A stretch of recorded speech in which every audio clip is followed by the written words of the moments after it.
Second सत्र में आप सभी का पुनः स्वागत है। हमारे बीच में श्रीमती वर्षा श्रीवास्तव, उपाध्यक्ष समवाय फाउंडेशन में उपस्थित है, उनका स्वागत है।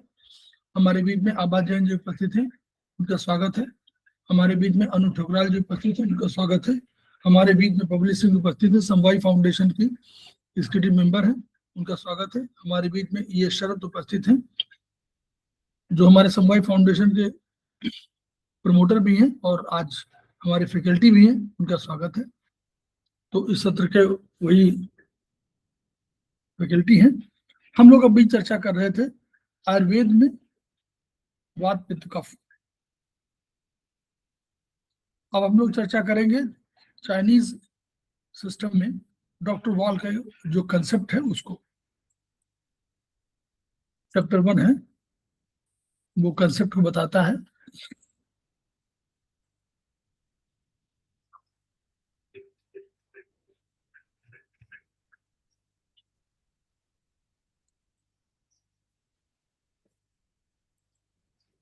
जी, over to Sharad. Good evening सभी को। आज जो हम पढ़ने जा रहे हैं वो रिगार्डिंग इलेक्ट्रो एक्यूपेंचर है, जिसको डॉक्टर वॉल ने इंट्रोड्यूस करा था। तो उन्होंने क्या किया, जो जो ऑलरेडी जो हमारे एग्जिस्टिंग जो भी एक्यूपेंचर के जो पॉइंट्स थे उसके अलावा उन्होंने बहुत सारे पॉइंट्स नए उन्होंने फाइंड आउट किए। तो जो उन्होंने यूज़ किया था वो मशीन डर्माट्रोन है, ठीक है, जिसके थ्रू उन्होंने ये जो बेसिकली जो पॉइंट्स है, नए जो पॉइंट्स है उनको फाइंड आउट किया था। ओके, देन तो उन्होंने जो फाइंड आउट किया तो उसमें है बेसिकली 9 मेरिडियंस हैं, ठीक है, 9 मेरिडियंस जिन्हें बोलते हैं, ठीक है। तो पहला है आपका लिम्फ वेसल का, जिस पे आप लिम्फेटिक सिस्टम को ट्रीट कर सकते हैं, ठीक है। उसमें उसके 24 पॉइंट्स हैं लिम्फ वेसल के। देन है आपका नर्व डिजनरेशन वेसल, जो treat meninges system and nervous system को ट्रीट करते हैं। मेनिंजिस आप जैसे हम जानते हैं, जो एक मतलब लेयर होती है जो आपके ब्रेन और स्पाइनल कॉर्ड को कवर करती है। उसके 3 लेयर होते हैं, ठीक है। Okay, and so you can treat meninges system and nervous system on this nerve degeneration vessel पे, एंडी मेरिडियन पे।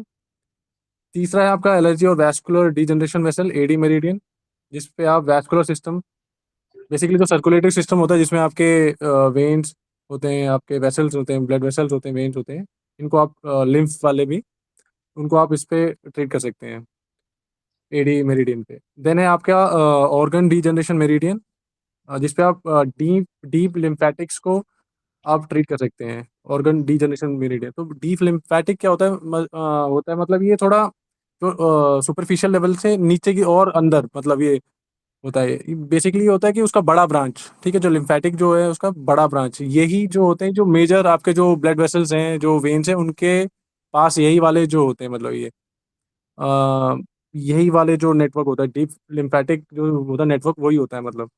तो ये बेसिकली क्या ड्रेन करता है, lymph from the internal organs, ठीक है, आपके मसल्स और जॉइंट्स में से जो होता है लिम्फ उसको ड्रेन करता है। जो मेजर यही होता है, जो सबसे ऊपर वाले होते हैं सुपरफिशियल लेवल वाले, वो इनमें ड्रेन करते हैं। देन ये जाके आपके जो हमने जो लिम्फेटिक सिस्टम पढ़ा था तो उसमें ये ड्रेन करते हैं। देन है आपका joint and articular degeneration vessel, JD meridian, जो जॉइंट्स के रिगार्डिंग आप इस पर ट्रीट कर सकते हैं बॉडी को। देन है आपका फाइब्रॉइड एंड इंटरस्टिशियल डीजनरेशन, जो आपके कनेक्टिव टिश्यू के ट्रीट कर सकता है। कनेक्टिव टिश्यू में आप जानते हैं क्या क्या आता है, आपका बोन, ब्लड, टेंडन्स, लिगामेंट्स, आपके एडिपोज टिश्यू, ये सब आपके कनेक्टिव टिश्यूज में आते हैं। देन है आपका स्किन डीजनरेशन, ठीक है, जहाँ पे आप स्किन एंड स्कार्स को ट्रीट कर सकते हैं। देन है आपका फैट डीजनरेशन वेसल, जिसपे आप फैट टिश्यूज को रिलेटेड जो भी है आपके इश्यूज, उसको आप इस पर ट्रीट कर सकते हैं, फैट डीजनरेशन मेरिडियन पे। एंड देन है इसमें एक खासियत क्या है, आई ऑर्बिट मेरिडियन है, जिसमें आप आई डिसऑर्डर्स को ट्रीट कर सकते हैं।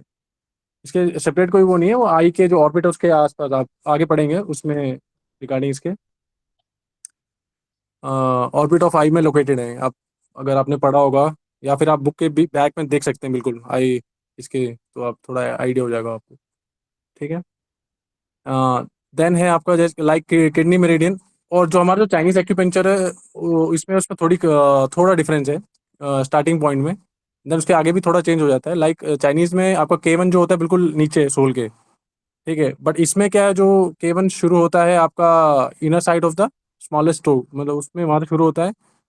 देन नहीं, अभी अभी अभी इसी पे बता दीजिए ये वाला। ये यहाँ पर हम लोग चल रहे थे ना इसी पे। अच्छा चलिए। ये मेन तो यही है। हाँ हाँ ठीक है। तो जैसे आप देख सकते हैं थंब में देख सकते हैं लिम्फ मेरिडियन है एंड लंग मेरिडियन है। लिम्फ आउटर की बाहर की तरफ है रेडियल साइड में, और लंग थोड़ा अंदर की तरफ, ठीक है। देन आपके जो इंडेक्स फिंगर में है एल आई है। नहीं, ये तो एक से ऐसा जो जो अब जो अभी तक हम लोगों ने जो भी पढ़ा था, अभी तक हम लोगों ने जो पढ़ा था चाइनीज TCM में, तो TCM में हमने अभी तक पढ़े थे ऑर्गन मेरिडियन। याद करिए, अभी तक हम लोगों ने पढ़े थे ऑर्गन मेरिडियन। हम लोग कहते थे लंग्स की मेरिडियन है, हम कहते थे लीवर की मेरिडियन है, हम कहते थे हार्ट की मेरिडियन। डॉक्टर वॉल ने उनकी बात नहीं किया, वो कहीं पर स्थापित थे, हम लोग देखते थे कि इसमें स्थापित है कहीं पर। हाथों में थे ना मेरिडियन, हार्ट में थे, स्मॉल हार्ट वाले स्मॉल फिगर में हार्ट की मेरिडियन थी, SI भी थी। तो हमने वो डॉक्टर वॉल ने जब अपने डर्मेटोन मशीनरी से वो जांच कर रहे थे, तो उन्होंने देखा कि नहीं, ये जो केवल है, इसके अलावा भी बहुत से मेरिडियन के पॉइंट उनको दिखे।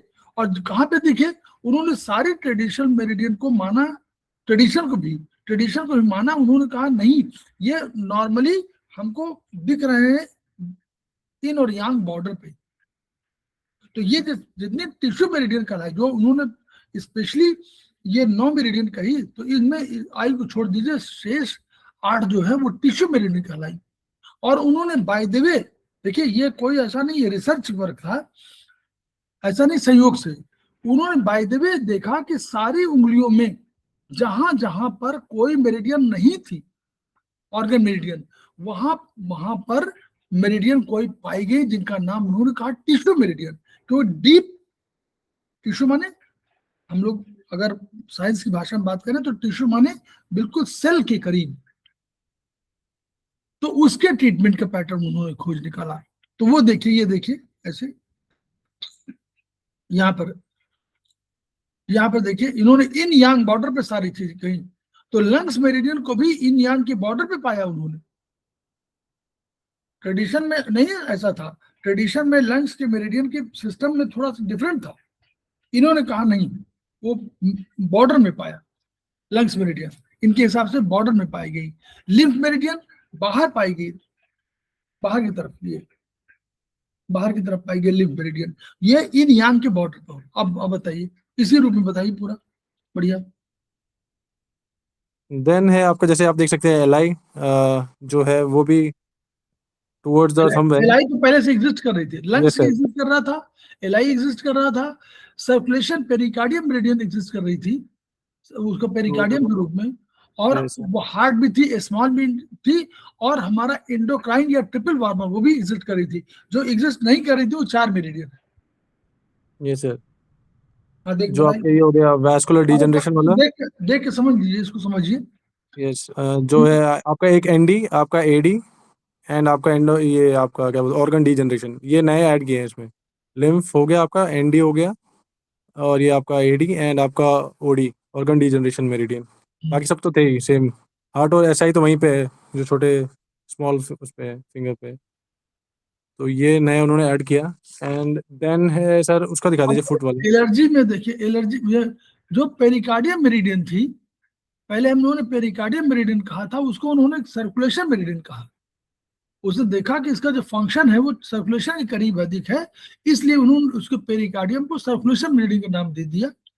नर्व डिजेनरेशन में उन्होंने देखा कि ब्रेन का भी कोई ऐसा है, ब्रेन में कोई डिजेनरेशन हो रहा है, तो उसके लिए भी एक मेरिडियन का नाम दिया, और उसको डिजेनरेशन मेरिडियन नाम दे दिया नर्व की, और कहा ये ट्रीटमेंट ब्रेन की करेगी। तो ब्रेन क्या करेगी, मेनिंजिस की करेगी, ब्रेन का और मेनिंजिस का। मेनिंजिस जो covering the outer covering of brain थी, उसका करेगी। फिर एलर्जी को उन्होंने 2 पॉइंट पे कहा कि एलर्जी और वैस्कुलर डीजनरेशन, इसका पूरा नाम है एलर्जी और वैस्कुलर डीजनरेशन मेरिडियन। तो वेस्कुलर माने क्या, वेसल्स, कोई वेसल्स, यानी अगर वेसल्स में कोई परिवर्तन हो रहा है तो भी इसी ट्रीटमेंट करना है। कोई एलर्जी हो रही है तो भी है। उनका कहना था, मानना ये रहा होगा कि एलर्जी अगर हो रही है तो वेस्कुलर में डिजेनरेशन होगा। वेस्कुलर माने वेसल्स, तो वेसल्स में कोई अगर डिजेनरेशन हो रहा है, चाहे वो कठोर हो रही हो, चाहे हार्ड हो रही हो, चाहे सॉफ्टनेस हो रही, चाहे उसमें फैलाव आ रहा हो, तो वो किसी न किसी एलर्जी की वजह से हो रहा है। इसलिए उनको एलर्जी और वेस्कुलर डिजेनरेशन मेरिडियन कहा। फिर ट्रिपल बार्बर मेरिडियन को उन्होंने नाम दिया कि this is related to endocrine system, इसलिए उसको कहा ये आपका रिंग फिंगर में पाई गई। तो रिंग फिंगर में ऑलरेडी एग्जिस्ट कर रही थी, कोई ऐसा नहीं पाया हो, ऑलरेडी एग्जिस्ट कर रही थी, लेकिन उसको उन्होंने नाम दिया एंडोक्राइन। लेकिन रिंग फिंगर में वो थंब की तरफ उन्होंने पाया ऑर्गन डीजेनरेशन मेरिडियन, जिसको उन्होंने कहा this is deep lymphatic meridian का। जो डीप जब शुरू में आएगा तो आपको प्रभावित होगा लिम्फ, लेकिन जब अभी ऑर्गन में कोई बहुत बड़ा परिवर्तन होने वाला होगा तो वो होगा ऑर्गन डीजेनरेशन मेरिडियन का। यानी ऑर्गन में कोई कैंसरस टाइप का, मतलब जो बहुत गंभीर बीमारियां हैं वो जाएंगे तो वो ऑर्गन डीजेनरेशन मेरिडियन की में ट्रीटमेंट होगा। और heart small meridian already exist कर रही थी वहीं पर, वो हो गया। उसी तरह पैर में देखिए, ठीक, yes, come on. Yes sir. अब पाँव में जैसे आप देख सकते हैं जो सबसे आउटर की तरफ स्प्लीन और पैनक्रियास मेरिडियन है। इसमें थोड़ा डिफरेंस ये है ना, जो स्प्लीन है वो लेफ्ट वाली साइड के उसमें है, उसमें ट्रीट करेंगे आप, एंड जो पैनक्रियास वाली है वो आप राइट साइड वाले थंब में करेंगे। ठीक है, लीवर दोनों सेम में, उसमें बाईलैटरल कॉमन है। ठीक, बाकी सब चीज़ें सेम वैसी ही हैं। ठीक है, बाईलैटरल है दोनों उसमें। तो जैसे आप इसमें देखते हैं joint and articular degeneration meridian, जिसको इसमें सेकंड उस पर दे रखा है हमने स्टोमक मेरिडियन के साथ ही। तीसरा आपका फाइब्रो डीजनरेशन में एंड स्किन डीजनरेशन। ठीक है, ये आपको थोड़ा याद रखना पड़ेगा, मीन्स कौन से फिंगर पे कौन सा वो है। देन फोर्थ उस पे फिंगर पे है आपका फैट डीजनरेशन मेरिडियन, साथ में है इसके gall bladder meridian, and then सबसे आउटर वाले में किडनी एंड यूबी का है। यूबी मेरिडियन बाहर है और किडनी मेरिडियन अंदर है। यहाँ पर देखिए अंतर हो गया है, ये किडनी मेरिडियन यहाँ पर नहीं थी चाइनीज के हिसाब से, वो पैर में थी, पैर के तलवे में थी नीचे, लेकिन उन्होंने कहा नहीं, ये जो आपका इन यांग बॉर्डर है तो किडनी मेरिडियन यहीं पर आएगी स्मॉल टो में, मतलब टो नंबर 5 बोलेंगे। और जीबी मेरिडियन को वहीं पर उन्होंने नाम, पहले ऑलरेडी एग्जिस्ट कर रही थी वहीं पर नाम दिया, लेकिन एक फैटी डिजेनरेशन मेरिडियन कहा। अब देखिएगा ऑर्डर में देखिएगा ऊपर से, तो स्किन और फाइब्रॉइड एक साथ है। स्किन और फाइब्रॉइड, स्किन एक तरफ है, फाइब्रॉइड दूसरी तरफ है, और फैट। तो अब अगर कभी आपको करना हो आगे चल के याद करना हो तो स्टमक की तरफ से शुरू करिए, तो पहले फाइब्रॉइड आएगी। तो फाइब्रॉइड का मेरिडियन का कंसेप्ट था उनका कि नॉट ओनली कंसेप्ट जो रहा था, अब वो आज की डेट में दूसरा हो गया कि फाइबर्स, जो फाइबर्स है, फाइब्रॉइड माने कई फाइबर्स जो तंतु है वही बना रहे हैं, छोटे छोटे हल्के पतले पतले, तो वही फाइबर्स, वही फाइब्रॉइड की रो। तो वो डॉक्टर ने फाइब्रॉइड मेरिडियन के रूप में नाम दिया कि फाइब्रॉइड हो जाने के कारण यही मेरिडियन जिम्मेदार है। फिर अब हम लोग जो लेटेस्ट हम लोग कर रहे हैं अकॉर्डिंग टू आयुर्वेदिक जो एमेग्लेमेशन है, मिक्सिंग है, उसके हिसाब से इसको फाइबर मेरिडियन बोल रहे हैं कि फाइबर से सबसे पहले फाइबर बना और फाइबर से फिर स्किन बनती है, तो फाइबर से स्किन उसके बगल में आई और स्किन के बाद फिर फैट बनता है, फैट थर्ड नंबर पे आ गया। तो वो एक ऑर्डर में हुआ, फाइबर, स्किन और फैट। अंदर से बिग टो से चले तो पहले फाइबर, फिर स्किन और फिर फैट, तीनों मेरिडियन एक साथ साथ, ऐसा समझिए। ठीक है, देन आपको एक चीज इसमें याद रखनी, जो आप पढ़ रहे हैं कि सब में एक चीज कॉमन है, वो है degeneration. That's the main thing. मतलब डीजनरेट हो चुके, मतलब उनको, मतलब उसकी जो नॉर्मल उनका जो है, चाहे उसका फंक्शनल एस्पेक्ट हो या उसका फिजिकल एस्पेक्ट हो, वो खराब हो चुका है, मतलब खराब हो रहा है, तो वो कॉमन चीज है। तो उसको ट्रीट करने के लिए, मतलब तो जो भी है आपका नर्व डीजनरेशन है, नर्व आपकी डिग्रेड हो चुकी है या हो रही है, या आपका जो भी है वैस्कुलर डीजनरेशन, तो ये कॉमन चीज़ है डीजनरेशन, ठीक है? तो उसको ट्रीट करने के लिए बेसिकली जो उसमें जो चीज़ें जो उसमें बदलाव आ रहे हैं उसको ट्रीट करने के लिए। पर्पज़ ये है कि इसके थ्रू आप क्या है उसको नॉर्मल जो उसकी ओरिजिनल उसमें थी, उस पे लाने का काम होता है, बेसिकली यही है। तो आगे है आपका जैसे किडनी मेरिडियन पे है, तो जो मैं आपको पहले बताया था कि इसमें जो दोनों में डिफरेंस ये है कि इसमें जो शुरुआत होती है वो आपके, और एक और चीज़ ये है कि जो वॉल के जो पॉइंट्स है ना वो ईज़ी है, मतलब थोड़ा आपको लोकेट करना, जो मेन पॉइंट है वो आपको ईज़ी है थोड़ा, मतलब बोन से आप, बाकी जैसे कि हम जो क्लासिकल उसमें देखते हैं वो कहीं पे भी मिल जाते हैं आपको, पॉइंट्स जो होते हैं रैंडमली, मतलब पर इसमें क्या है थोड़ा ना आपको ईज़ी ईज़ी है लोकेट करना, लाइक बोन के पूरे एक स्ट्रक्चर में आप उसको लोकेट कर सकते हैं। सर सही है ना सर, मतलब कोई थोड़ा हम्म, ईज़ी होता है, मतलब क्लासिकल के। हाँ, थोड़ा सा वो है इसमें। यस, इसमें अभी अभी आगे बताएंगे, पहले ही बताओ, वो नीचे से ऊपर है ना, यस, उनके जो पॉइंट है नीचे से ऊपर की ओर है।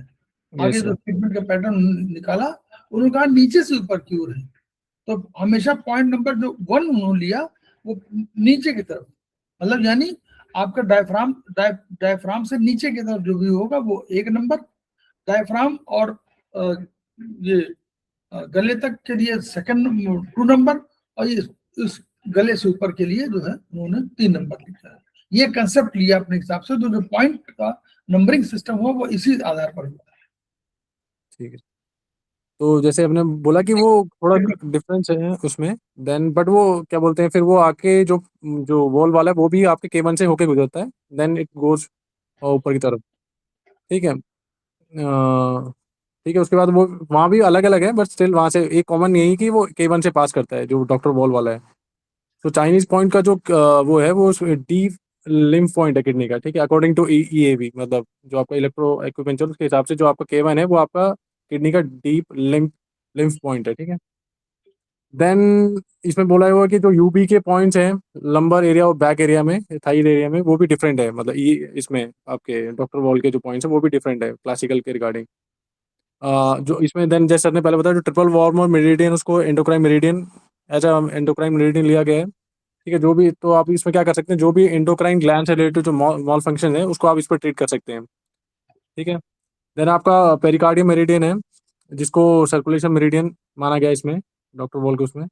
सो इस पे आप क्या कर सकते हैं, आर्टरीज, वेन्स, लिम्फेटिक सिस्टम, इसको आप इस पे ट्रीट कर सकते हैं, लिम्फ से जो जो भी लिम्फ जो सर्कुलेटरी सिस्टम से रिलेटेड हो उसको आप इसमें ट्रीट कर सकते हैं इन मेरिडियंस पे। जैसे फिर जैसे मैंने आपको पहले बताया था स्प्लीन मेरिडियन का, कि उसमें जो लेफ्ट साइड वाले पे जो होगा उस पे आप स्प्लीन को ट्रीट करेंगे, और जो राइट साइड वाले पे आप पैनक्रियाज को ट्रीट कर सकते हैं इस पे, ठीक है। अब ये इंपॉर्टेंट क्यों है, बिकॉज ये जो मेरिडियन है ये किसको इन्फ्लुएंस करता है, ब्लड केमिस्ट्री को इन्फ्लुएंस करता है। तो इस पे आप ब्लड सेल से रिलेटेड या आरबीसी लिम्फोसाइट से रिलेटेड जो भी है इशूज है उसको आप स्प्लीन मेरिडियन पे आप ट्रीट कर सकते हैं। अब जैसे वो ये सेवन्थ पॉइंट यही है कि जो राइट साइड वाला वो पैनक्रियाज मेरिडियन है, इसमें आप जो पैनक्रियाज से रिलेटेड जो भी है जैसे लाइक डायबिटीज़ हो गया, गाउट हो गया, फैट मेटाबॉलिज्म हो गया, एल्ब्यूमिन, इन सबको आप इस पे ट्रीट कर सकते हैं। देन है जो आपने पहले पढ़ा था कि जो आई ऑर्बिट मेरिडियन, ये थोड़ा डिफरेंट है मतलब इसमें, ठीक है। तो इसमें क्या आप कर सकते हैं कि जो आई के जो वेरियस पार्ट्स हैं, रेटिना हो गया, जो भी है मैकुला कॉर्निया, स्क्लेरा, इन सबको आप क्या बोलते हैं इस मतलब ट्रीट कर सकते हैं, मतलब ठीक है। एंड देन इसमें दे रखा है जो 3 क्रेनियल मोटर नर्व है, आपका जो टो से आप वो कर सकते हैं, ट्रोक्लियर, ओक्यूलोमोटर एंड एब्डक्शंस, आप इसको ट्रीट कर सकते हैं थ्रू इस पे मेरिडियन पे ट्रीट कर सकते हैं, उससे रिलेटेड जो भी इश्यूज होते हैं जो आप पढ़ सकते हैं, मतलब कि ये जो नर्व्स है कि आइज की किन किन जो फंक्शनैलिटीज है उसको वो करते हैं, इन्फ्लुएंस करते हैं, उसके रिगार्डिंग आप इन तीनों नर्व्स को आप ट्रीट कर सकते हैं इन मेरिडियन पे, ठीक है। अ, अब इसमें इसमें एक चीज़ जो डॉक्टर मोल ने बहुत इंपॉर्टेंट बोली है कि जो आई की कोई भी जो प्रॉब्लम होती है वो किससे रिलेटेड होती है, आपके इंटरनल ऑर्गन्स के से रिलेटेड। जैसे आप टीथ का भी ऐसी होता है, जैसे आपको दांत में दर्द है तो कौन से दांत में दर्द है वो डिपेंड करता है, मतलब वो मतलब कोई इश्यू बताता है कोई इंटरनल ऑर्गन के कोई इश्यू को वो, पर जो उसका वो है मतलब जो सामने आता है वो दांत दर्द में आता है, बट आप उसके लोकेशन से आप पता कर सकते हैं कौन सा ऑर्गन आपका उसमें इशू है, मतलब। तो लाइक वैसे ही इन्होंने बता रखा है डॉक्टर बोल रहे हैं कि आईज की कौन से पार्ट में इशू है उससे रिलेटेड आप बता सकते हैं को आपके कौन से इंटरनल ऑर्गन में इशू है। तो उन्होंने बताया कि टू ट्रीट अगर इसको सही करना है वो आगे शायद, ठीक है। लाइक फॉर एग्जांपल उन्होंने ये दे रखा है कि अगर मैक्यूला में येलो स्पॉट है तो वो मतलब उसका जो मेन रीज़न ये है कि जो आपके जो लंग है उसकी कैपेसिटी, जो ऑक्सीजन अब्जॉर्ब करने की कैपेसिटी वो बहुत कम हो चुकी है। तो उसका तो इशू क्या था, मेन था लंग्स की inability to absorb the oxygen, मतलब सही से वो अब्जॉर्ब नहीं कर रहा। बट वो कहाँ पे आपको दिखा, आई के मैक्यूला में एज अ येलो स्पॉट, ठीक है। देन यहाँ पे एक और उन्होंने बता रखा है कि जो हम हमें हमारा जो राइट लंग होता है वो हमें फादर के थ्रू, मतलब ज़्यादा इन्फ्लुएंस फादर का होता है उस पर। जो लेफ्ट लंग होता है उसमें मदर का इन्फ्लुएंस होता है, मदर के लंग का। तो लाइक यहाँ एग्जांपल दे रखा है कि अगर आपके फादर जो है जो वो स्मोकर हैं, तो son can have a problem in the macula of right eye, ठीक है, तो राइट साइड के उसमें जो भी है। एंड देन टीबी का एग्जांपल दे रखा है कि अगर राइट लंग में आपको टीबी है, तो यानी आपके ज़्यादा चांसेस ये हो सकते हैं कि आपके जो फादर थे वो भी मतलब स्मोकर थे, आपके फादर। तो at the time of treatment therapist should consider history of disease. तो बेसिकली ये थोड़ा थोड़ा मतलब किससे मिलता है, आपका होम्योपैथी से मिलता है। क्योंकि होम्योपैथी में जब आप जाते हैं डॉक्टर के पास, वो भी आपकी हिस्ट्री मांगते हैं, मतलब आपके पेरेंट्स की हिस्ट्री, कि उनको क्या क्या बीमारी थी वो सब पूछते हैं। तो काइंड ऑफ, क्योंकि आगे आप देखेंगे क्यों थोड़ा वैसा कंसेप्ट क्यों उठा रखा उन्होंने उस पर, थोड़ा होम्योपैथी से मिलता जुलता है, ठीक है। देन है, जैसे कि अब इसमें ऑन द चाइनीज 12 मेरिडियंस है, 8 न्यू टिश्यू मेरिडियंस जो अभी हमने देखा, ठीक है, स्पेशल पॉइंट्स आर डिस्कवर्ड, ठीक है। देन पहला है, तो अब इंपॉर्टेंट पॉइंट्स देख लेते हैं जो जो इसमें यूज़ होते हैं डॉक्टर वॉल के। उसमें पहला है आपका सीएमपी, कंट्रोल मेजरमेंट पॉइंट, ठीक है। तो ये क्या बताता है, regarding the pathological disturbance in the internal part of the body, ठीक है, पैथोलॉजिकल डिस्टर्बेंस। उसके बाद में इन्फो देता है, फॉर एग्जाम्पल लाइक जैसे यहाँ दे रखा है, अगर हार्ट की शेप, साइज, स्ट्रक्चर में कोई लाइक कुछ है, इरेगुलरिटी है, या उसके फंक्शन में कोई इरेगुलरिटी है, तो आपको पहले कहाँ ट्रीटमेंट देना पड़ेगा, सीएमपी पे, ठीक है, कंट्रोल मेजर पॉइंट पे आपको ट्रीटमेंट करनी पड़ेगी। और ज़्यादातर ये देखा गया है कि सिर्फ सीएमपी पे ट्रीट करते ही मतलब वो जो इश्यूज हैं, लाइक हार्ट, जैसे फॉर एग्जांपल अगर हार्ट के केस में अगर देखें कि उसकी फंक्शनैलिटी हो गया, या फिर उसका शेप स्ट्रक्चर हो गया। দেউতা এই বাটাৰ কুকিলৈ চাই চুগাৰৰ এটা স্পেচিয়েল লেয়াৰৰ পৰা আহে তেন্তে এই বাটাৰ কুকিজৰ বাবে আমিও কিবা এটা স্পেচিয়েল কৰিব লাগিব নহয় যাতে এইও শ্বাইন কৰিব পাৰে ট্ৰান্সিস্টৰ নতুন ফৰ্ম तो आप শ্বাইন तो तो आप मतलब सीएमपी पे अगर आप ट्रीट करें तो आप क्या कर सकते हैं, उसकी जो मैल फंक्शनिंग उसको आप ट्रीट कर सकते हैं, ठीक है, या और उसके बाद ट्रीट करके जो बैलेंस है उसको रिस्टोर कर सकते हैं। तो that why CMP is very important point, ठीक है, किसी भी उसमें आप देख सकते हैं। देन आपका आता है रेफरेंस पॉइंट, ठीक है, ये क्या बताता है, ये बताता है उसकी फंक्शनल डिस्टर्बेंस, उसकी फंक्शनैलिटी में क्या चेंजेस आए हैं, क्या वो इश्यूज आए हैं, उसको आप यहाँ पे इसको जो treat जो कर ये वाला जो सीएमपी पॉइंट को हम लोग ये कह सकते हैं कि ये टेस्ट एंड ट्रीटमेंट पॉइंट है। यस इसको सर। टेस्टिंग के लिए भी ये जरूरी है, और वो ट्रीटमेंट भी इसी से होगा। तो इसको डायग्नोज करने के लिए भी जरूरी है, और डायग्नोज करने के बाद ट्रीटमेंट भी इसी से हम लोग कर सकते हैं। इस पे कभी कभी इस पे अकेले करने, इसको यूज करने से भी ट्रीट हो जाता है, मतलब जो भी है इश्यूज। देन आपका रेफरेंस पॉइंट है, ये आप जैसे बोला फंक्शनल डिस्टर्बेंस से रिलेटेड है, मतलब उसको आप यहाँ पे इन्फॉर्मेशन है, यानी कि आपको डायग्नोज कर सकते हैं। बेसिकली इन्फॉर्मेशन यही है कि डायग्नोज आपको वहाँ से मिल जाएगा, मतलब कि क्या इशू है इसके फंक्शनैलिटी में। वो एग्जांपल दे रखा है कि जो आपका लिम्फ का 2 है, L/2, वहाँ वो आपका रेफरेंस पॉइंट है आपका टूथ का, ठीक है। तो आपको पहले ट्रीट इस पे करना है, मतलब लाइक इसमें दे रखे हैं जो 6 रेफरेंस पॉइंट दे रखे हैं लिम्फ वेसल के, जो 6 डिफरेंट ऑर्गन्स के फंक्शनल डिस्टर्बेंस को बता सकते हैं। लाइक आप, तो ये पढ़ना है पूरा, मतलब बिल्कुल। एल अरे एल बहुत Y one important. Dash one जो है आपका रेफरेंस पॉइंट है आपका ईयर का लिम्फ ड्रेनेज का, ठीक है। L/2 है आपका lymph drainage of teeth and jaw. L/2A है आपका lymph drainage of eyes. L/3 है आपका lymph drainage of nose and paranasal sinus. Lymph 4A है आपका lymph drainage of oesophagus. And lymph 4B है आपका lymph drainage of larynx and pharynx, ठीक है। सो ये देखा गया है कि इससे आप ना बढ़िया तरीके से आप जो भी मतलब ईयर हो गया, जॉज हो गए, टीथ हो गया, eyes, nose, larynx and pharynx, oesophagus, इसकी जो प्रॉब्लम्स को बहुत तरीके से ट्रीट किया गया, बढ़िया तरीके से ट्रीट किया गया। इसको जो रिजल्ट्स हैं बढ़िया है, पाए गए हैं, ठीक है। देन आपका समेशन मेजरमेंट पॉइंट, ये डायग्नोज करता है same help in diagnosis of functional disturbance and elements of tissue system, ठीक है। टिश्यू सिस्टम से रिलेटेड जो भी फंक्शनल डिस्टर्बेंस है उनके, और जो भी बीमारियां हैं उसको आप यहाँ पे डायग्नोज कर सकते हैं।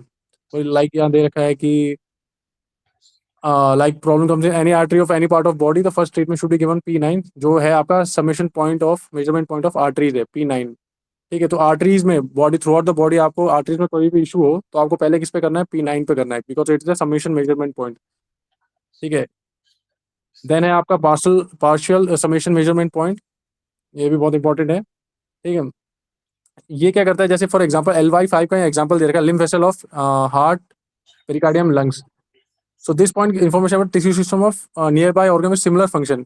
मेरे हिसाब से सर ये सिमिलर फंक्शन की जगह कोऑर्डिनेटेड फंक्शन होगा, क्योंकि लाइक फॉर एग्जांपल अगर ये हार्ट और लंग्स का दे रखा है तो उन दोनों का फंक्शन कोऑर्डिनेटेड है। लाइक लंग जो है वो सॉरी हार्ट जो है वो डीऑक्सीजनेटेड, उसके आइडिया या फंक्शनिंग के लिए जिम्मेदार फंक्शनिंग के लिए, क्योंकि इन दोनों तीनों का जो दोनों का जो फंक्शन है थोड़ा मिलता मतलब एक दूसरे को अफेक्ट करता है बेसिकली। सो सिमिलर फंक्शन लिख दिया है ना, जो सिमिलर फंक्शन की वजह से कोऑर्डिनेटेड हो गया ना, yes yes okay neighbouring organs with similar function लिख दिया, तो वही मतलब कोऑर्डिनेशन वाला हुआ। या ठीक। देन आपका मेजरमेंट पॉइंट है, ठीक है। ये हम बताया हुआ है कि ए पर्टिकुलर एक डिजीज, हमारा कोई डिजीज है उसके रिलेटेड बहुत सारे मेजरमेंट पॉइंट हो सकते हैं, ठीक है। उतना उसमें कोई डिटेल नहीं दे रखा है, तो इतना ही बोला हुआ सिर्फ मेजरमेंट पॉइंट है। एंड देन है आपका serous membrane coating and peritoneum point, ठीक है। तो बेसिकली जो ये ऑर्गन्स है, ये जो एब्डोमेनल कैविटी के जो ऑर्गन्स है, इनके ना कोटिंग होती है बेसिकली, जो ऊपर की जो कोटिंग है, तो उससे रिलेटेड पॉइंट है पेरिटोनियम, जिसको आउटर कवरिंग जो बोलते हैं उसको हम पेरिटोनियम बोलते हैं। अब उसका दो काम है, एक तो जो ऑर्गन है उसको उस पोजीशन पर रखना मतलब, ठीक है, और उसको प्रोटेक्ट करना बेसिकली। लाइक फॉर एग्जांपल यहाँ उन्होंने दे रखा है, लाइक अल्सर के केस में, ठीक है, उसमें क्या होता है कि जो ऑर्गन का जो वो आउटर कवरिंग है पोरस हो जाती है, ठीक है। कहाँ पर सर ये in case of ulcer? Ulcer नहीं आइए। ये, अरे भाई तो ये इतने वाले हैं पॉइंट, ये लीवर कितने, अब वो पेरिटोनियम जानते नहीं है लोग। अच्छा अच्छा, तो जो ऑर्गन है लाइक पेरिटोनियम कहाँ पे है, LI में है, SI में है, किडनी। पेरिटोनियम के जो पेरिटोनियम पॉइंट इसलिए कहा गया कि हमारे बॉडी में जो बहुत से ऑर्गन्स हैं उनको प्रोटेक्ट करने के लिए और अपनी जगह पे बांधे रखने के लिए, जैसे सौरमंडल में नहीं है सारे ग्रह अलग अलग जगह है, तो उससे हमारे बॉडी के में सारे ऑर्गन्स अपनी जगह कोई तो स्थिर रख रहा है, तो उसके दो तरीके हैं।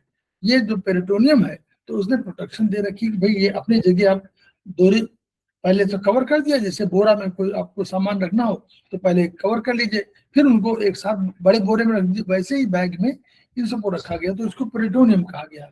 तो LI large intestine, small intestine, kidney, liver, stomach, UB urinary bladder, pericardium और पैंक्रियास, ये सारे जो है नौ ऑर्गन्स का जो है ये पेरिटोनियम पॉइंट। तो इन 9 ऑर्गन्स के अगर पेरिटोनियम में कोई प्रॉब्लम हुई हो, पेरिटोनियम माने वहाँ टच वो उधड़ गया हो, स्किन या लेयर। फिर हो गया हो, लेयर हो गया हो, तो ठीक आगे तो आगे आप इस पॉइंट का यूज़ कर सकते हैं, लाइक आपका स्टोमक अल्सर के केस में आप इसका बढ़िया पॉइंट है। अब इसमें देख सकते हैं कि जब आप पीछे जाएंगे देखेंगे तो उसमें उन्होंने स्पेसिफाई किया हुआ है मतलब पेरिटोनियम पॉइंट स्टोमक का, तो देन आप उसको यूज़ कर सकते हैं like treating ulcers and all.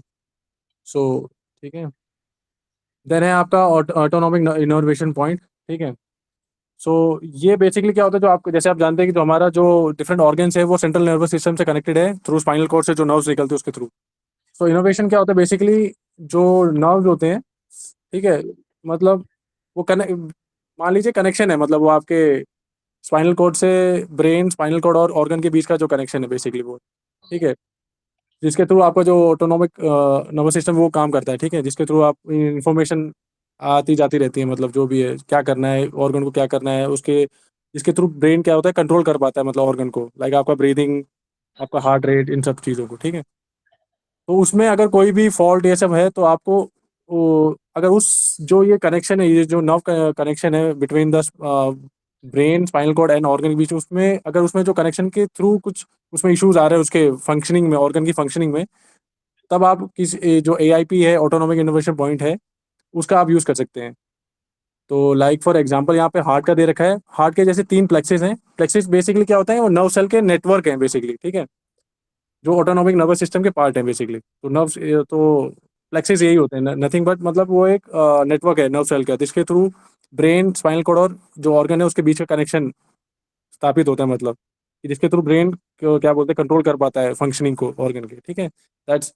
तो अब लाइक फॉर एग्जांपल यहाँ पे दे रखा है हार्ट का जो प्लेक्सेस हैं, 3 प्लेक्सेस है, cardiac plexus, coronary plexus and cardiac ganglia, ठीक है। सो हार्ट डिजीज के केस में functionality of all three plexuses is in enhancement of function working capacity of, तो वही जैसे वो आपने बता रखा है कि ये कि तीनों प्लेक्सेस पे अगर आप ट्रीट करें तो वो बढ़िया रहता है, मतलब कि हार्ट डिजीज केस में, ठीक है। फॉर एग्जांपल यहाँ दे रखा है कि सर्जिकल ऑपरेशन के दौरान भी इन प्लेक्सेस पे एनेस्थीसिया दिया जाता है कि क्योंकि ऑब्वियसली बात है कि हमने जैसे बोला कि वो ब्रेन, स्पाइनल कॉर्ड और ऑर्गन को कनेक्ट करता है, तो ऑब्वियसली बात है कि जब एनेस्थीसिया देंगे तो वो नम कर देता है, मतलब जो भी रिलेटेड ऑर्गन्स को नम कर देता है। तो टोटल बॉडी में 18 प्लेक्सेस हैं, ठीक है, जो डिस्क्राइब किए गए बुक में। देन है आपका LDP, लिम्फेटिक ड्रेनेज पॉइंट, ठीक है, जो हम लिम्फेटिक सिस्टम जैसे हमने पढ़ा, तो वो ये इसमें क्या बता रखा है कि जो भी हर पॉइंट है उसके हर पॉइंट जो है रिगार्डिंग वो लिम्फेटिक जो सिक्रेशन है उसको, मतलब आप यहाँ से उसको कंट्रोल कर सकते हैं, ठीक है। तो लिम्फेटिक सिक्रेशन से रिलेटेड जो भी ऑर्गन के इश्यूज आते हैं, मतलब उसमें सही से वो लिम्फ उसका जो ड्रेनेज हो नहीं पा रहा है, लिम्फ का ड्रेनेज हो नहीं पा रहा है, उसकी वजह से अगर उस ऑर्गन में कुछ इशू आते हैं, देन यू कैन, मतलब इस पॉइंट को आप यूज़ कर सकते हैं, LDP लिम्फेटिक ड्रेनेज पॉइंट को आप यूज़ कर सकते हैं, ठीक है। जैसे बोला every part and all organs of the body have related lymphatic drainage point, ठीक है। Like for example irritation, swelling, pain, abscess, pock, pus, infection in any part any organ of the body easily को आप treat कर सकते हैं by giving treatment on these points, ठीक है। ये सब जो होते हैं ये सब होते हैं किसके, ये सही से लिम्फ ड्रेनेज नहीं होने के जो ये उसके वजह से होते हैं एट टाइम्स, ठीक है। तो ये था एब्रीवेशन। ठीक सर है, ये चैप्टर बढ़िया बढ़िया बढ़िया। अब देखिए जैसे ये वाला बहुत बढ़िया बताया था अभी अभी शरद ने बता रहे थे कि जो ऑटोनोमिक इनोवेशन पॉइंट है उसको समझ लीजिए, ये क्यों कहा जा रहा है। अब मॉडर्न साइंस क्या कहती है, मॉडर्न साइंस कहती है कि ब्रेन होगा, एक स्पाइनल कॉर्ड होगा, उसको तो सेंट्रल नर्वस सिस्टम कहलाएगा। तो सेंट्रल नर्वस सिस्टम में नीचे स्पाइनल कॉर्ड है, ऊपर ब्रेन है। अब ये क्या काम करते हैं, ये कोई भी इंफॉर्मेशन जो बाहर शरीर की आएगी ये अल्टीमेटली स्पाइनल कॉर्ड के थ्रू ब्रेन को पहुंचाते हैं। तो यानी इसमें कहा गया कि ब्रेन वर्चुअली ब्रेन से ही कोई भी जब आदेश को जाएगा, कोई ऑर्डर जाएगा तो ब्रेन से जाएगा स्पाइनल कॉर्ड। तो अब कोई बिल्कुल बिजली की तरह समझिए कि जैसे कोई आप एक पावर स्टेशन कोई हो, तो पावर स्टेशन से बिजली चली तो स्पाइनल कॉर्ड मेन ट्रांसफार्मर मान लीजिए, तो मेन ट्रांसफार्मर में आई और फिर उसके बाद फिर वो ऑर्गन में गई। तो ऑर्गन के भी एक कई पॉइंट, जैसे आपके घर है मान लीजिए गई मोहल्ले में गई, तो मोहल्ले में एक ट्रांसफार्मर लगा दिया उन्होंने, मेन ट्रांसफार्मर से एक मोहल्ले में ट्रांसफार्मर हो गया, उस ट्रांसफार्मर से बिजली गई, पोल बना हुआ, उस पोल से सब जगह बिजली दे दी गई। अब घर में आपके उस पोल से गई हुई 10 लोग घर गई हुई, तो वैसे उसी तरह इस मेन ट्रांसफार्मर के माध्यम से जो प्लेक्सेस है वहां से कई जगह की बिजली गई हुई है, कई घरों को। तो अगर कभी ये दिक्कत आए कि आपके घर में मान लीजिए बिजली नहीं आ रही है, तो आप क्या करोगे, आप तुरंत देखोगे कि भाई हमारा बल्ब ठीक है कि नहीं ठीक है। बल्ब ठीक नहीं हो तो आप कहोगे कि हमारा स्विच ठीक है कि नहीं स्विच है। स्विच ठीक हो तो मेन स्विच ठीक है। अब मेन स्विच मान लीजिए आपने देखा उल्टा उल्टा चलते हैं ना, कि आपने देखा कि हमारा बल्ब ठीक है, फिर आपने देखा कि हमारा स्विच सही है, फिर हमने देखा कि अरे हमारा मेन स्विच भी सही है। तो हमने ये देखा कि हमारा जो इस पोल से आ रही हमारी बिजली वो सही कि नहीं है। मालूम हुआ कि सब घरों के और घरों को पहुंच रही है और आपको क्यों नहीं आ रही है। तो यही हो सकता है कि हमारा जो वहां पर जुड़ाव है, जहां से हमारा बिजली आ रही है, वो वहां से उखड़ा हुआ हो। तो हमने देखा जाकर देखा रे पोल से वो कनेक्शन कटा हुआ है। तो जब पोल से ही बिजली नहीं आ रही तो हमारे घर में कैसे आएगी। वही चीज इनका कहना है कि जो ये प्लेक्सेस बने हुए हैं, ये प्लेक्सेस बीच में आपके इस तरह हैं कि उनसे ही आपको बिजली पहुंचनी है किसी भी ऑर्गन में। तो अगर ब्रेन से कोई चीज चली और इन प्लेक्सेस के माध्यम से कहीं हुई, मान लीजिए यहीं पर रुक गई, प्लेक्सेस ही कुछ गड़बड़ है, तो आपका ऑर्गन फंक्शनल नहीं हो पाएगा, उसमें जो भी इंफॉर्मेशन जानी जा नहीं पा रही है। तो इस पॉइंट पर आपको प्लेक्सेस के पॉइंट पर अगर आप उसमें ट्रीटमेंट देंगे तो आपको बीमारी ठीक होने लगेगी, क्योंकि तब उसका कनेक्शन जुड़ जाएगा। अभी कनेक्शन कटा हुआ है, जैसे हमने पोल में वो कनेक्शन ठीक किया, पोल से संबंध हमारी बिजली का होगा, पोल का संबंध प्राप्त। अगर मान लीजिए देखते हैं कि पोल में बिजली, पोल से हमारा कनेक्शन बिल्कुल चल रहा है, एकदम उल्टा, पोल में बिल्कुल ठीक चल रहा है, तब पोल देख कनेक्शन है, तो हमने देखा कि हमारा जो ट्रांसफार्मर सप्लाई कर रहा है हर मोहल्ले को, तो वो देखें तो उसमें हुआ कि ट्रांसफार्मर भी सही है, उसमें सब घरों को जा रही है हमारे घर। तो मालूम हुआ कि भाई कहीं गड़बड़ है, कि वो जो ट्रांसफार्मर में कोई हमारा कनेक्शन पॉइंट है तो वो तो गड़बड़ हो नहीं सकता। तो ट्रांसफार्मर से पोल में आई, तो पोल में अगर आई थी तो सही आनी चाहिए। तो हो सकता है पोल और ट्रांसफार्मर के बीच कोई गड़बड़ी हो, लेकिन अगर नहीं होगी तो ट्रांसफार्मर मेन जो आपका मोहल्ले का ट्रांसफार्मर अगर वो खत्म होगा तो किसी घर में बिजली नहीं आ रही होगी। तो आप समझ जाएंगे भाई ट्रांसफार्मर में नहीं आ रही है। तो कारण फिर देखेंगे ट्रांसफार्मर से मेन ट्रांसफार्मर की तरफ कि भाई वहां तो ठीक है, तो मालूम हुआ मेन ट्रांसफार्मर में बिजली नहीं है। तो हम समझ जाएंगे कि मेन ट्रांसफार्मर में बिजली पावर स्टेशन से यानी ब्रेन से आनी चाहिए, और आएगी तब होगा, तो उसको ठीक कर देंगे। तो इस तरह ये प्लेक्सिस का कंसेप्ट जो है रखा गया। और दूसरा सरस कोटिंग वाले पॉइंट हुआ लिम्फेटिक ड्रेनेज सिस्टम वाला। तो भाई लिम्फेटिक ड्रेनेज सिस्टम क्या है? लिम्फ क्या है? लिम्फ दो तरह की चीजें हैं। लिम्फ ऐसा भी पदार्थ है जो डिफेंस के काम भी करता है, और वैसा भी पदार्थ है जो कहीं वेस्टेज होता है उसको ले आता है। तो वेस्टेज कभी भी कंट्रोलर है। तो अब वेस्टेज कोई ला रहा है, कोई इन्फेक्शन साथ में ला रहा है और वेस्टेज ला रहा है, वेस्टेज बाहर नहीं निकले तो ये भी तो प्रॉब्लम होगी। तो अगर ड्रेनेज सिस्टम ठीक नहीं है हमारे इसका लिम्फेटिक ड्रेनेज वाला, तो ये हमारे घर क्या होगा, कोई इन्फेक्शन दिखाएगा, सूजन आ जाएगी, दर्द आ जाएगी, फोड़ा हो जाएगा, फुंसी हो जाएगी, पस होगा। तो इन सब में अगर हो जाए तो हमको लिम्फ ड्रेनेज सिस्टम को भी पॉइंट को भी ठीक करना चाहिए। This is the fundamental of doctor wall. तो हम लोग आज यही छोड़ते हैं। Okay sir. शरद ने बहुत बढ़िया बताया, लेकिन ये कि हाँ तेजी से बता दिया सर, बताया सारा पॉइंट, लेकिन वो है कि थोड़ा सा सर वो जो पढ़ जब मैंने ये तैयार किया सर, वो दोनों बाकी 2 चैप्टर के हिसाब से गया था, तो उसके बाद मैंने सोचा कि इसको थोड़ा ऐसे बता के फिर नहीं, ये ऐसा ना कि चूंकि पहली बार बताया जा रहा है ना, आप तो पढ़ रहे हो तो समझ रहे हो कि 2 बार, जो पहली बार पढ़ रहे हो, मान लीजिए आप ये समझिए कि पहली बार कोई पढ़ रहा है तो हमको उसी तरह बताना है। तो हम लोग ये कह रहे हैं कि खेमका सर को हमेशा याद रखिए, उन्होंने इतनी अच्छी किताबें लिख दिया, हम इनके ज्ञान को अर्जित करें, ज्ञान अपने आत्मसात करें और ज्ञान को ट्रांसफर करें। जब हम ट्रांसफर करने लगेंगे तो ही खेमका सर का सपना पूरा होगा। Each one reach one, each one treat one, each one teach one. इन्हीं शब्दों के साथ हम लोग इसको समाप्त करते हैं। अब ये बताइए